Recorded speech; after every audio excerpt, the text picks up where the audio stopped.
Vous avez tué ma chatte. Ma chatte. Vous avez tué ma chatte. Ma chatte. Pom-pom. 戦え戦え戦え戦え戦えオタキ Salah, Inch'Allah. Oh, bonjour, c'est moi, Otaking, le roi des otaku en VF. Vous m'avez probablement déjà vu dans des vidéos comme La colère d'Azura, La quête de Dai, ou encore Lexibel take a big black cock. Mais aujourd'hui, on va s'intéresser à autre chose. On va pas se mentir, gros, j'ai pas été foutu de faire une seule vidéo sans parler de Dragon Ball. Akira Toriyama. Tu vas payer pour ton blasphème à l'encontre des saintes reliques de Dragon Ball. Si Dragon Ball est le père bodybuilder 5 fois Mister Olympia du shonen neketsu actuel, mais même Otaku, il ne blasphème pas sur Dragon Ball. Même Dragon Ball GT avait un plus beau grain d'image, tu es plat, tu es vide. Il faut m'excuser, Dragon Ball c'est la chose que j'aime le plus au monde. La preuve, voici une photo de moi quand j'ai découvert le manga. Non sérieux, j'ai aucun souvenir de ma vie avant que je connaisse Dragon Ball. Pourtant mes souvenirs les plus vieux ils se situent entre mes 3-4 ans. C'est quoi le Dragon Ball Z là, les Samboku? Tsukamo Ose, Dragon Ball Bolu. Dragon Ball est un shonen manga sorti en 1900. Non mais tu veux pas que je t'explique c'est quoi Pokémon aussi? Ah, ça je connais les Pokémon Go. Oh, comment ça se fait que ça redevient un mode Pikachu là? Ouais bon, va te faire foutre. Tout ce qu'il faut savoir c'est que Dragon Ball c'est le bien. C'est une histoire d'héroïsme pur et de sauveur de la Terre. Goku est le plus grand héros de tout l'univers. Bien sûr, Dragon Ball c'est des combats de malades, des transformations, mais pour moi c'est surtout l'histoire de mecs qui abandonnent jamais, qui se dépassent constamment pour protéger les habitants de la Terre et même de l'univers. Je t'interdis de toucher à cette planète ou même à un seul de ses habitants. Ce que j'adore avec Sangoku, c'est que malgré sa force, c'est le personnage le plus humble que je connaisse. Il accepte toujours la défaite et va même parfois jusqu'à s'en amuser.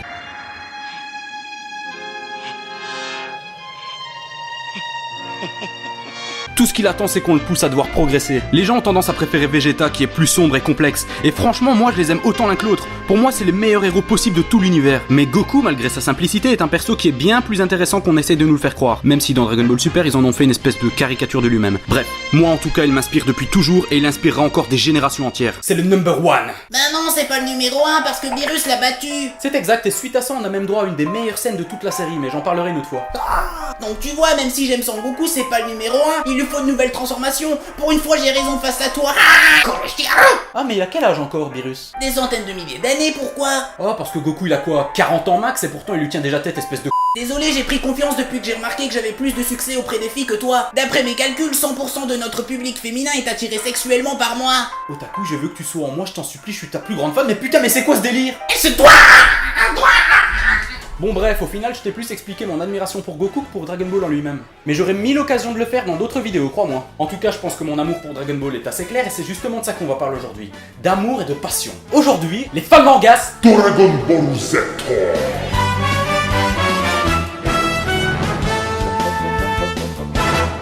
Dragon Ball GT, Dragon Ball Super, allez tous vous faire foutre. Bienvenue dans le monde du doujin mangas. Mais qu'est-ce que c'est les doujin mangas? Mais calme-toi, je vais te le dire. Les doujin, mon bon ami, sont des œuvres créées et éditées par des amateurs avec leurs propres moyens. Ça peut être des jeux, des romans, des recueils d'illustrations et des animés, bla bla bla. Mais le terme doujin est le plus souvent utilisé pour parler des mangas amateurs qui sont vendus pendant les conventions. Tu en as sûrement déjà vu à la Japan Expo ou à la Made in Asia par exemple. Il y a aussi des professionnels assez connus qui font du doujin et certains ont même fait leur griffe dans ce domaine, comme par exemple Clamp que je surkiffe à tous les putains de niveaux. Par ailleurs, sache que les doujin mangas sont souvent, mais pas exclusivement, des parodies d'œuvres connues. Si les auteurs ne créent pas leur propre fiction originale, ils se basent sur un univers déjà existant et créent leur propre histoire. Ce qui donne naissance à des fans mangas qui, dans 50% des cas, il faut l'avouer, sont clairement, enfin... Bah, ça vole souvent très près du trou de balle, quoi. Papa, tu m'as baisé. Dans le trou de balle. C'est souvent ce qui se passe, on prend plusieurs persos d'une série populaire et on les fait niquer comme des gros porcs. Tel un enfant qui forcerait Barbie et Action Man à coucher ensemble. Faut dire qu'il y a une forte demande de ce genre de truc de cul, donc ça rapporte pas mal. Si tu as toujours rêvé de voir Sakura se faire malaxer le chakra par Kakashi, ou Nami te suit sans point of view sur le Vogue Mary, alors les doujin hentai sont faits pour toi. Je te viole dans ta bouche. Je te viole dans ta putain de bouche. Calme-toi, bon Dieu. On pourrait voir Misa Misa défoncé par Ryuk, ou encore Tsunade sucer tous les démons à queue, ou... Calme-toi, bon Dieu. ou Erza et Lucy qui font des bisous. Mais non, Fairy Tail c'est déjà un doujin hentai de One Piece. Bref, petit détail bonus, il est très fréquent que les doujins soient centrés sur des romances homosexuelles. Prenez par exemple Clamp in Wonderland 1994 Summer. C'est un doujin de Clamp justement à l'époque où elle n'était pas aussi connue. Qu'est-ce que Clamp au pays des merveilles était 1994 ? C'est une histoire basée sur la partie 3 de Jojo Bizarre Adventure dans laquelle Jotaro et Kakyoin sont mariés et où ce dernier a apparemment pondu un œuf qui contient leur fils. Mais what the fuck, mais qu'est-ce qu'elles ont fumé ? Est-ce que les couples gays pondent vraiment des œufs ? Bon, après j'avoue que voir les personnages de Jojo avec le style de Clamp ça cartonne. Mais pourquoi est-ce qu'ils font tous genre c'est normal que Kakyoin ait chié un putain d'œuf d'autruche ? Et Joseph il est là en mode oh mon travail, vous avez bien niqué, j'ai hâte de voir mon petit-fils. Et il instant en plus le mioche. Et il grandit super vite. Bon par contre c'est vachement stylé. Tiens, ça c'est cadeau.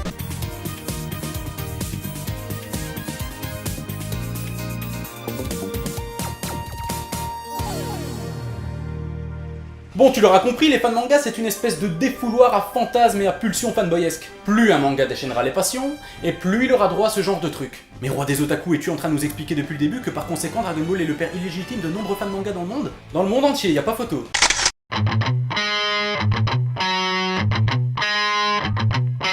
J'ai fait une petite sélection de derrière les fagots avec des trucs plus ou moins sympathiques. On commence avec un que j'aime bien. Dawn Cars. Histoire courte, auteur inconnu, dommage parce que c'est vraiment du bon taf. Le dessin de la gueule, la seule maladresse que j'ai remarqué c'est cette page où on comprend pas trop l'action. L'auteur a choisi de situer son histoire dans une timeline où Goku n'a pas reçu le médicament pour sa maladie cardiaque. Le scénar suit surtout le point de vue de Piccolo qui tente de soutenir un Goku en dépression. Bon du coup c'est un peu chelou parce qu'on a droit à un Goku en pleine crise existentielle. Pourquoi est-ce que je ne peux pas gagner cette fois ? Que deviendra Gohan quand je ne serai plus là ? Je ferai de lui un homme, s'exclame alors Piccolo.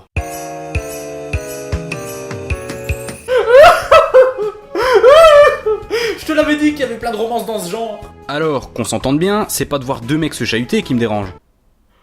Ce qui me dérange, c'est que bordel, ils ont pas ce genre de relation dans le manga. Gohan, c'est comme un fils pour Piccolo, alors pourquoi il voudrait se faire défoncer le cul par lui ? Le chemin pour devenir hétéro n'est pas si simple, il est rude et plein d'épines. Mais revenons à nos moutons, s'il vous plaît, nous nous sommes écartés à cause de Stéphane une fois de plus, qui est à la sono et qui nous fait un boulot d'enfer comme d'habitude. Je disais donc, Goku au bord des larmes et qui se pose des questions sur sa propre mort, ça lui ressemble pas trop. Il serait plutôt triste de pas pouvoir affronter les cyborgs que de mourir en fait. Mais cela participe à l'ambiance du manga et à son ton très dramatique. En gros, c'est l'histoire de Goku qui se bat contre sa maladie, de Chichi qui voit son mari s'affaiblir sans rien pouvoir faire et Piccolo qui tente de lui remonter le moral à sa façon. Bon par contre, sur certaines pages, ils ont l'air quand même vachement proches, hein. J'ai une soudaine envie de t'enculer. Avec plaisir. Je vais me servir de toi comme d'un jouet. Je vais manger ta queue. Tu peux attaquer. Sinon, bon boulot, je valide ce manga. Mais c'était nul, y avait même pas de combat et de nouvelles transformations. À quoi ça sert de créer son manga Dragon Ball alors ? Pauvre fou, je te l'ai déjà dit maintes fois. Au-delà des combats et des transformations, Dragon Ball c'est avant tout des émotions positives et des valeurs saines. Non, c'était nul et ennuyeux. Mon ami, de nombreux mangas nous attendent encore. On se retrouve après la pub.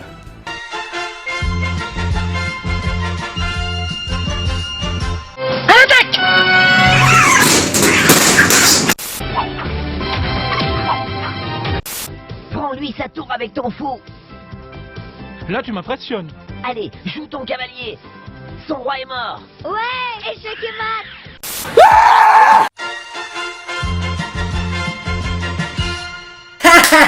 Yeah, that was very good.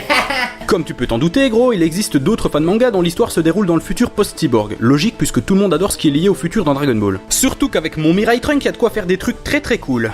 Gratias est un fan manga de Shin Minazuki. Les dessins sont vachement cool et très proches de ceux de Toriyama comme tu peux le constater. Par contre, je sais pas ce que t'en penses, mais moi j'ai toujours trouvé ça chelou de vouloir absolument imiter le style d'un auteur à 100%. Par exemple, pour Gratias, je me dis ok, c'est super bien dessiné, mais dommage qu'il cherche pas son propre style. Enfin bon, Gratias est un recueil d'histoires courtes centrées sur Trunk du Turfu à chaque fois dans une timeline différente. Par exemple, une où les cyborgs ne sont jamais apparus, ou une où Trunk ne veut pas les tuer. La majorité des histoires du recueil sont humoristiques, mais le reste est plutôt sombre, avec d'autres versions de la vie de Trunk et Gohan quand ils sont les deux seuls Saiyans sur Terre. L'auteur a essayé de creuser un peu la relation maître-élève qu'ils avaient et leur vie dans un monde ravagé par les cyborgs, mais bon, ça reste très léger. Je vais bouffer de la chatte poilue, je vais avoir des poils partout sur le visage, de la mouille. J'adore ça. Ah, vous êtes comme vos papas après la baisse, vous aimez bien becter, hein. Ouais, mais je préférais que tu me becques la bite. Bon voilà, c'est sympathique ce manga, mais l'époque de Trunk du Turfu, tous les personnages sont morts, y a presque aucun espoir, la planète est en ruine. C'est plus triste qu'une glace fondue, j'aimerais bien un truc plus léger maintenant, plus... Oh je sais, les crossovers. Bienvenue au cirque. Comme tu le sais gros, les personnages de Dragon Ball sont parmi les plus puissants de tous les univers de fiction. C'est donc tout naturellement que des gens ont créé des histoires où les Zed Warriors affrontent ou s'allient avec les personnages d'autres séries. C'est ce qu'on appelle des crossovers, quand deux univers de fiction se rencontrent. Alors, Kanpachi Zaraki, franchement, je t'aime bien, mais éloigne-toi de Vegeta, vraiment, c'est un bon conseil. Bien évidemment, des tas de gens se sont mis à faire combattre Goku et ses amis contre d'autres personnages considérés comme puissants. Comme si le but c'était de créer un jeu de combat très mal équilibré. En première ligne, un personnage bien connu que les gens adorent faire confronter à Goku, il s'agit bien évidemment de...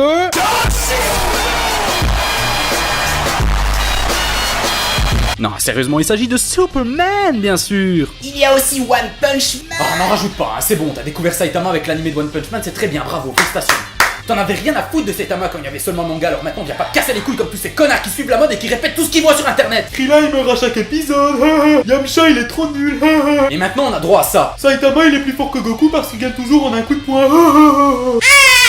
Putain, déjà qu'avant il fallait supporter ces connards de fans de Superman et maintenant il faut supporter ces enfoirés de moutons qui connaissent rien à Dragon Ball et qui ouvrent leur claque merde. Bordel, leur cul doit être jaloux de toute la merde qui sort de leur bouche. On se calme, on se calme. Saitama et Superman, sérieux. Je m'occuperai de ces deux connards une autre fois. Pour l'instant, concentrons-nous sur les fans mangas qui sont des crossovers, comme celui-ci judicieusement appelé Superman vs Goku. Dessiné par Diego Martinez, Superman vs Goku est une histoire où Superman est contrôlé par Babidi et affronte Goku sur la Lune. L'auteur ne prend pas le combat au sérieux, ce qui est loin d'être un mal. En effet, avant la fin du combat, Superman se retrouve transformé en carotte par Toto le lapin. Rappelle-toi, c'est un méchant qui apparaît au tout début de Dragon Ball, il a le pouvoir de transformer tout ce qui touche en carotte. Goku l'a même envoyé sur la Lune, Lune qui a été détruite plusieurs fois dans le manga d'ailleurs. Mais quand même, c'est surpuissant comme pouvoir. Hein, c'est surpuissant, ta couille. Donc voilà, t'as compris, le manga est plus une rigolade qu'autre chose, c'est un délire plutôt comique, mais pas aussi comique que ce manga-ci qui porte le même nom, Superman vs Goku, par Squalo77. Alors, en termes de dessin, c'est vraiment la classe pour moi, un style comics, beaucoup de détails, un découpage dynamique, par contre j'ai vraiment du mal à comprendre comment on peut aussi bien dessiner et pourtant faire une couverture aussi dégueulasse. Enfin bref, histoire très originale, Goku et Superman sont téléportés dans un endroit chelou et doivent se battre.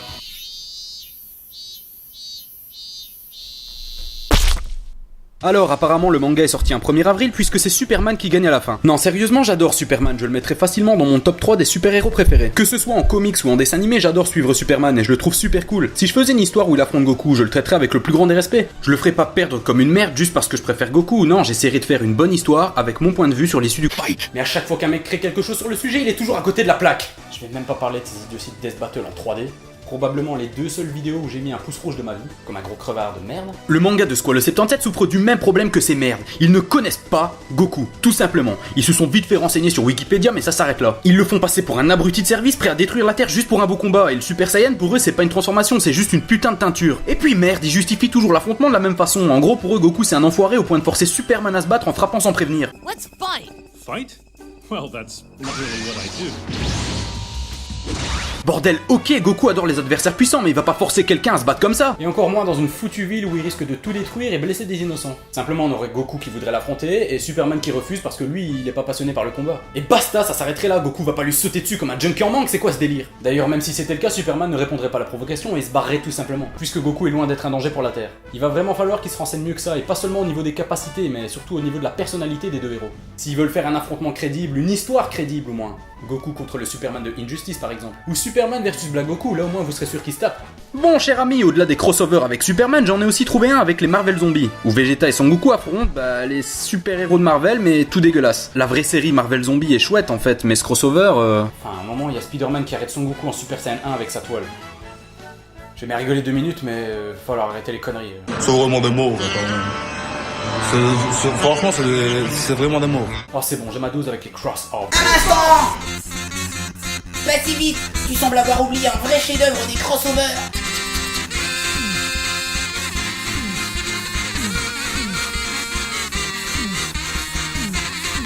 Super DBON est un fan manga dessiné et écrit par Nick Sherat.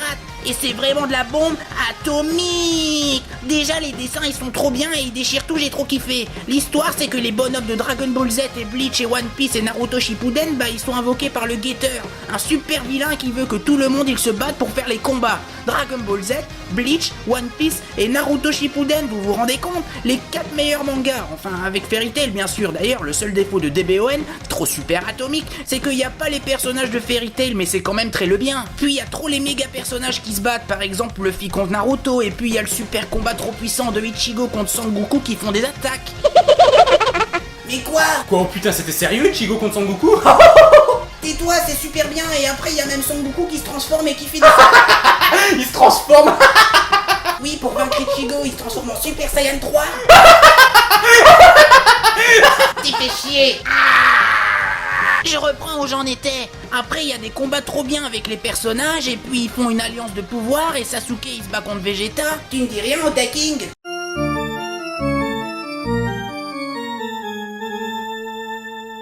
Et puis après, c'est trop cool, il y a Vegeta qui fait Final Flash sur Sasuke, et après Sasuke il se transforme. Stop! Stop, stop, stop, stop, stop. Merci Otakouille, je prends le relais.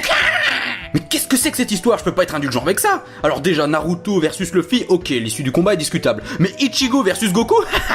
Pire encore, Sasuke se prend un Final Flash et il est là en mode pathétique. Allez, c'est de la science-fiction au bout d'un moment. Et c'est quoi ce truc-là, combo d'énergie élémentaire? Mais un Kamehameha, c'est pas un élément, c'est ni de l'air, ni une saloperie de briquet comme dans Dragon Ball Evolution, c'est un rayon désintégrateur. Je suis méchant parce qu'en vérité, des BEN c'est tellement innocent que je trouve ça bien fait. Et même si les dessins sont loin d'être parfaits, c'est du boulot et on sent que c'est fait avec passion. Et ça, c'est bien. Ça me rappelle un crossover, mais officiel.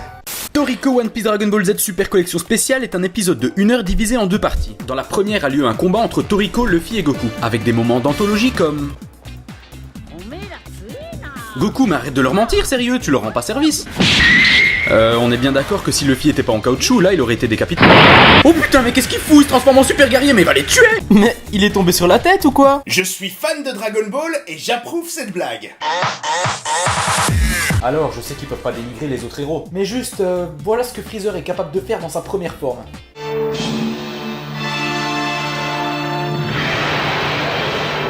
Dans l'arc Namek, Freezer se transforme encore 3 fois après ça, et pourtant Goku le défonce quand même. Philippe! Je sais où tu te caches! Viens ici que je te bute, enculé! Ta gueule! Viens ici, sale enculé! Salaud! Et là, c'est Goku après la fin du manga, donc c'est encore pire. Alors par pitié, arrêtez vos conneries, déjà sans se transformer, il aurait du mal à pas les tuer avec une pichenette. Avec tout le respect que j'ai pour Luffy et Toriko, bien sûr. Même si dans Toriko, franchement, niveau de démesure, au bout d'un moment, c'est carrément l'héritier de Dragon Ball, hein. Pas Naruto, pas Bleach, Toriko. D'ailleurs, je prends énormément de plaisir à lire ce manga et j'en ferai un épisode un jour, sois-en certain. Pour l'instant, je vais juste me contenter de te dire que Toriko, c'est le meilleur de Dragon Ball et de One Piece saupoudré de Hokuto no Ken. Oh putain, Zoro, Zebra, faites pas les cons. Laissez Vegeta tranquille, bon sang, fuyez tant qu'il en a encore...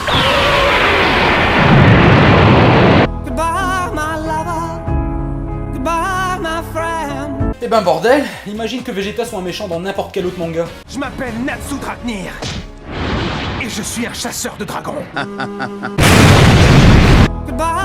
Bien évidemment, je suis de mauvaise foi, je peux comprendre qu'avec des persos aussi cheatés, quand il s'agit de faire un crossover, on se retrouve un petit peu... Bloqué. Habitants de la Terre, je demande toute votre attention. Désormais, nous allons nous intéresser à des histoires qui vont au-delà du Super Saiyan 4.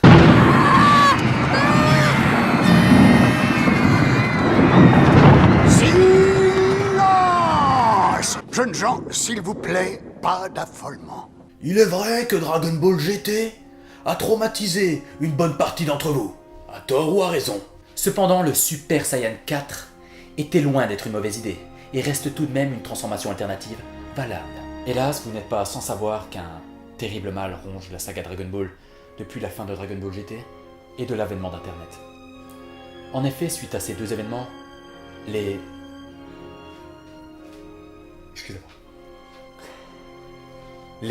transformations de merde se sont multipliées. Nul ne sait qui est le responsable de ces abominations, mais la légende raconte que la noirceur de son âme n'a d'égal que sa laideur. On dit aussi qu'il serait un fan de Dragon Ball ayant perdu de vue le vrai message de l'œuvre. Il passerait donc sa vie à créer les pires transformations possibles. Des abominations violant chaque personnage des centaines de milliers de fois. Nouvelles fusions, nouvelles formes. Ces aberrations gangrènent la série que nous affectionnons tant. Les pires d'entre elles étant les transformations qui vont au-delà du Super Saiyan 4, osant même parfois aller du Saiyan 10 au Saiyan 50. L'origine de ces horreurs est Dragon Ball AF, After Future. Dragon Ball AF était un mythe, une légende pour les fans.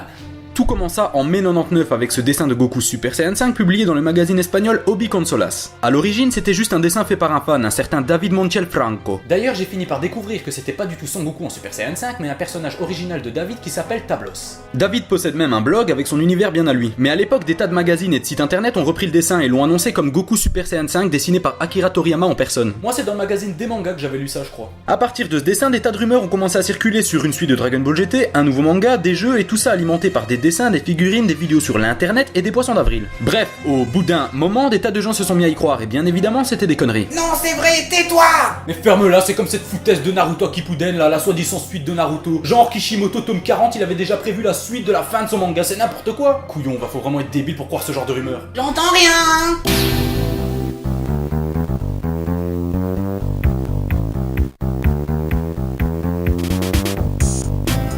Par contre, Dragon Ball AF, c'était des conneries seulement jusqu'à ce que Toyble, ou Toyotaro, oui, le mec qui décide le manga Dragon Ball Super, se mette à dessiner son propre Dragon Ball AF en 2006. Bien avant qu'il devienne un mangaka entre guillemets officiel donc. Il a un peu plus tard créé une histoire courte du nom de Dragon Ball Zero. C'est sympa, mais j'ai pas grand chose à dire dessus. À part qu'on y voit un Bardock un peu trop gentil à mon goût, comme dans Dragon Ball Minus en fait. Mais bon, on s'en bat les couilles, que vaut le DBF de Toyotaro? Niveau dessin, c'est impeccable, très proche du style de Toriyama forcément, et je note que les personnages sont pas tout maigres comme dans Dragon Ball Super. Par contre, niveau scénario, la mère de Freezer, qui est une Kaioshin, attaque la planète Terre après les événements de Dragon Ball GT avec son fils Zaiko, qui est aussi le fils de Goku. Heureusement qu'il dessine bien, parce que ça fait quand même très nanar ce scénario miel, hein. Et puis niveau fanservice, ça se pose là, hein. Je veux dire, il y a Trunk qui ressuscite Broly quand même. Oui, t'as putain de Broly qui ressuscite. Je rappelle que Broly n'est pas canon à l'histoire de Dragon Ball, il n'apparaît que dans les films. Mais c'est un fan manga, donc Toyotaro fait ce qu'il veut. Par contre, je sais pas ce qu'il a fumé, mais à un moment, Broly se fait attacher, et Bra essaye de lui donner à manger avant qu'il l'attrape et puis qu'il la Pète! Il la pète! Très pratique ce pouvoir. Peu importe ce qu'il fait à Bra, le problème c'est pas ça, le problème c'est dans quel putain d'univers t'as cru qu'il y avait un métal assez résistant pour Broly. Faut le tuer Broly, tu peux pas l'attacher, c'est quoi cet enroule? Genre tu vas mettre Broly en garde à vue. Bon là je te jure c'est pas vrai, je marchais dans la rue avec mes frères. Note importante, dans le manga Goku apparaît en Saiyan 5 de dos. Visiblement son design est inspiré par le fameux Tablos. Et le personnage de Zaiko tire son nom d'une rumeur datant du début des années 2000. Ce manga comporte actuellement 4 tomes, mais ça fait longtemps que Toyotaro n'a pas sorti un chapitre. Ce qui n'est pas très étonnant puisqu'il travaille pour la Shueisha maintenant, du coup il doit être très occupé. Mais sache qu'en 2009, un autre homme a créé son propre Dragon Ball AF. Cet homme est Young Gigi et son manga se nomme Dragon Ball After the Future. L'histoire commence 3 ans après le combat contre les dragons maléfiques et la mort de Goku. Donc c'est une histoire sans Goku.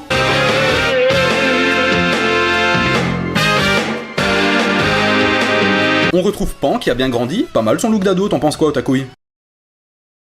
Pan va au lycée, Trunk est chef d'entreprise, Goten s'est marié et travaille, mais bon sang, est-ce que tous les enfants Saiyans sont cons ou quoi? Quel est l'intérêt de travailler quand on a une force pareille? Y a plein de moyens légaux pour se faire un max de thunes en peu de temps. Et faut pas me dire oui, mais c'est la passion. Gohan, t'es devenu un savant, d'accord? C'est quoi tes inventions? Laquelle d'entre elles va permettre des choses meilleures que ce que tu sais déjà faire? Aucune. Et en plus, tu seras toujours à la ramasse par rapport à Bulma et son père, qui eux au moins ont créé des trucs utiles. Deviens médecin alors, ça ce serait cool. Enfin sinon tout va bien, le monde est en paix, quand soudain le fils de Freezer débarque sur Terre, il s'appelle Eyes. Putain, il sait quoi ce kid malade? Bien qu'il coup Darkness, mais bon, il est quand même stylé, il est loin des horreurs comme ah putain, crevez-moi les yeux! Tu t'en doutes déjà, gros, le scénario c'est bagarre, transformation de Poly, fanservice des familles et plusieurs arcs avec différents méchants. Tout ça est allé sur 17 tomes, tu peux même les choper en version papier si tu cherches bien. Et y a un mec qui a fait un motion manga, je mets sa chaîne en description ainsi qu'un site pour lire les fans manga dont je te parle. Fait rare, tous les personnages sont mis en avant niveau baston, ce qui est dur dans Dragon Ball puisque dès qu'un nouvel adversaire apparaît, l'écart de puissance est tellement grand que même des personnages forts ne peuvent rien faire du tout. C'est pas comme dans la réalité, si par exemple Otaku met un coup de poing à John Cena, bah il va le sentir. Malgré la différence de force évidente, son poing va pas s'arrêter net sur ses abdos. Concernant les dessins, la qualité est au rendez-vous, malgré que certaines pages soient complètement calquées sur celles de Toriyama. Young Gigi nous propose tout de même des dessins originaux, faisant ressortir la badasserie des personnages à son maximum. On ressent bien la puissance des attaques, la fatigue et l'ampleur démesurée des combats dans chacun des tomes. Ce qui est bien, c'est que le manga corrige le plus gros défaut de Dragon Ball GT, les combats de merde. Tout simplement. Parce que soyons honnêtes, si les persos étaient pas devenus des fiottes et qu'on avait eu des combats de malades comme dans des BZ, bah personne se serait plaint. Mais bon, au lieu de ça, on a des battles de Toupie Beyblade.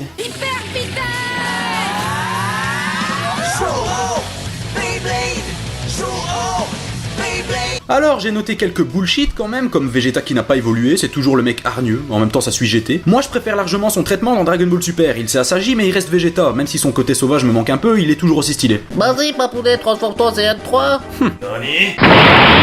Bullshit numéro 2, apparemment le Super Saiyan God Miché est intégré à l'histoire. Donc Dragon Ball After Future est la suite de Dragon Ball GT mais aussi la suite de Dragon Ball Super. Donc dans cet univers, le Saiyan 4 est une transformation supérieure au Super Saiyan God. J'ai rien contre le Super Saiyan 4, même si je préfère les Saiyans classiques, revenir à leurs origines simiesques était une bonne idée. Ce qui m'agace c'est que malgré les beaux combats qu'a créé Gigi, ça va toujours passer loin pour moi, je veux dire c'est Dragon Ball, merde, quand est-ce que quelqu'un va nous pondre une putain de baston intergalactique? Déjà en Super Saiyan 1 il y avait de quoi faire ça et maintenant c'est carrément des dieux. Alors par pitié je veux voir des galaxies entières ravagées dans un combat comme dans Gurren Lagann. Merci bien. Le Super Saiyan 5. Nani? Super Saiyan 5, bon sang! Je veux le voir, c'est tout ce qui m'intéresse! Eh bien, le Super Saiyan 5 de Young Gigi est classe, vachement imposant, on ressent bien le côté bestial des Super Saiyans. Ce serait trop bien qu'il y ait un Saiyan méchant dans DBS avec ce genre de transformation. Bon, là on a déjà Zamasu qui est un parfait antagoniste, donc je vais pas me plaindre, il a la mentalité d'un méchant de Naruto, mais c'est assez inédit dans Dragon Ball. Bon voilà, moi j'ai tout dit, hein. J'aurais pu aussi te parler de Dragon Ball Sai, de Dragon Ball After, de Dragon Ball Multiverse ou de l'anime Absalon aussi. Oui, j'aurais pu parler de tout ça, j'aurais pu, mais au lieu de ça, je ne fais que les énoncer brièvement en fin de vidéo. Au pire, j'en parlerai une autre fois, hein. De toute façon, ces choses sont loin d'être au niveau de mon art. Ah bon, c'est quoi ton art à part dire des conneries tout le temps? Mon frère, tu ne vois donc pas? Je vais t'aider à comprendre.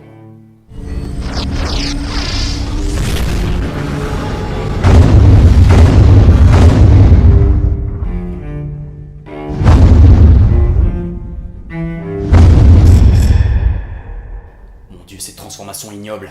C'était donc toi! Il refusait de créer de nouvelles transformations. Alors j'étais obligé d'en créer moi-même, pendant plus de 15 ans.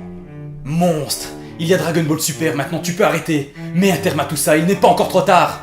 Tu ne comprends donc rien? Il est trop tard à présent, je ne peux plus reculer. Moi, le grand potenté. J'aurai bientôt achevé Sangoku Super Saiyan 3 207 ans,4. Il sera encore plus puissant, personne ne le saura autant que lui. Même si on trouve toujours plus fort que soi, ce n'est pas une raison pour abandonner. C'est un des messages de Dragon Ball que tu sembles avoir oublié, en te concentrant uniquement sur l'aspect de tes transformations pitoyables. Mais la vraie force de Goku ne réside pas dans des transformations. Sa vraie force c'est de ne jamais être seul, car tout le monde finit par devenir son ami. Mais puisque tu refuses de t'en souvenir, je vais devoir te désabonner. Mais oui, c'est vrai, j'étais dans l'erreur pendant tout ce temps. Adieu, et Charotto. Tu t'en vas? Mais pourquoi? J'ai commis des actes irréparables. Il est grand temps pour moi de relire les 42 tomes de Dragon Ball et revoir tous les films. Adieu. Mais où vas-tu aller enfin? Là où on ne peut me voir. Hors cadre. Au revoir les amis! J'espère qu'on se reverra!